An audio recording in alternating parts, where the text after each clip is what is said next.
হরে কৃষ্ণ, হরি বল। আজকে শয়ন একাদশী আর আমি এখন শয়ন একাদশী মাহাত্ম্য পড়বো।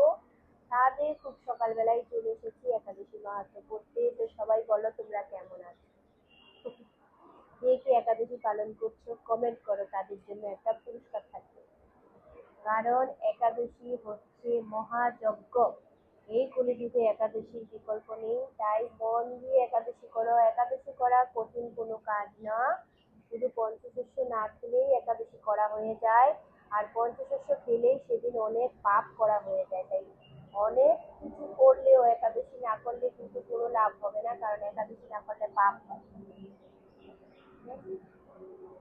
শয়ন একাদশী মাহাত্ম্য। মহারাজ যুধিষ্ঠির বললেন, হে কৃষ্ণ, আষাঢ় মাসের শুক্লপক্ষের একাদশীর নাম, এর মহিমাই বা তা আমাকে কৃপা করে বলুন। শ্রীকৃষ্ণ বললেন, ব্রহ্মা এই একাদশী সম্পর্কে দেবর্ষি নারদকে যা বলেছিলেন, আমি সেই আশ্চর্যজনক কথা আপনাকে বলছি। শ্রী ব্রহ্মা বলেন, হে নারদ, এ সংসারে একাদশীর মতো পবিত্র আর কোনো ব্রত নেই। সকল পাপ বিনাশের জন্য এই বিষ্ণু ব্রত পালন করা একান্ত আবশ্যক। যে ব্যক্তি এই প্রকার পবিত্র পাপনাশক এবং সকল অভিষ্ট প্রদাতা একাদশী ব্রত না করে তাকে নরকগামী হতে হয়। আষাঢ়ের শুক্লপক্ষের এই একাদশী শিরোনী নামে বিখ্যাত। শ্রী ভগবান ঋষিকেশের জন্য এই ব্রত পালন করতে হয়। এই ব্রতের সম্বন্ধে এক মঙ্গলময় পৌরাণিক কাহিনী আছে, আমি এখন তা বর্ণনা করছি। বহু বছর পূর্বে সূর্য বংশে মান্ধাতা নামে একজন রাজর্ষি ছিলেন। তিনি ছিলেন সত্য প্রতিজ্ঞ এবং প্রভাবশালী চক্রবর্তী রাজা। প্রজাদেরকে তিনি নিজের সন্তানের মতো প্রতিপালন করতেন। সেই রাজ্যে কোনো রকম দুঃখ, রোগ, ব্যাধি, দুর্ভিক্ষ, আতঙ্ক, খাদ্য অভাব অথবা কোনো অন্যায় আচরণ ছিল না। এইভাবে বহুদিন অতিবাহিত হলো। কিন্তু এক সময় হঠাৎ দৈব দুর্বিপাকে ক্রমাগত ৩ বছর সে রাজ্যে কোনো বৃষ্টি হয়নি। দুর্ভিক্ষের ফলে সেখানে দেবতাদের উদ্দেশ্যে দান মন্ত্রের সাহা, সোহা, স্বধা ইত্যাদি শব্দ বন্ধ হয়ে গেল, এমনকি বেদ পাঠও ক্রমশ বন্ধ হলো।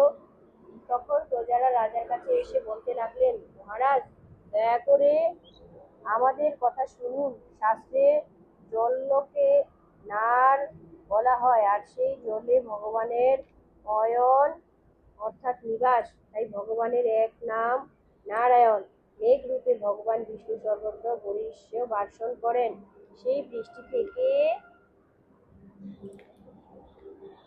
এবং অন্ন খেয়ে প্রজাগণ জীবন ধারণ করেন।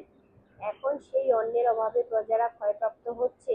অতএব হে মহারাজ, আপনি এমন কোনো উপায় অবলম্বন করুন যাতে আপনার রাজ্যের শান্তি এবং কল্যাণ সাধন হয়। রাজা মান্ধাতা বললেন, তোমরা ঠিকই বলেছ। অন্ন থেকে প্রজার উদ্ভব, অন্ন থেকে প্রজার পালন, তাই অন্নের অভাবে প্রজারা বিনষ্ট হয়। আবার রাজার দোষও রাজ্য নষ্ট হয়। আমি নিজের বুদ্ধিতে আমার নিজের কোনো দোষ খুঁজে পাচ্ছি না, তবু প্রজাদের কল্যাণের জন্য আমি অপ্রাণ চেষ্টা করব। তারপর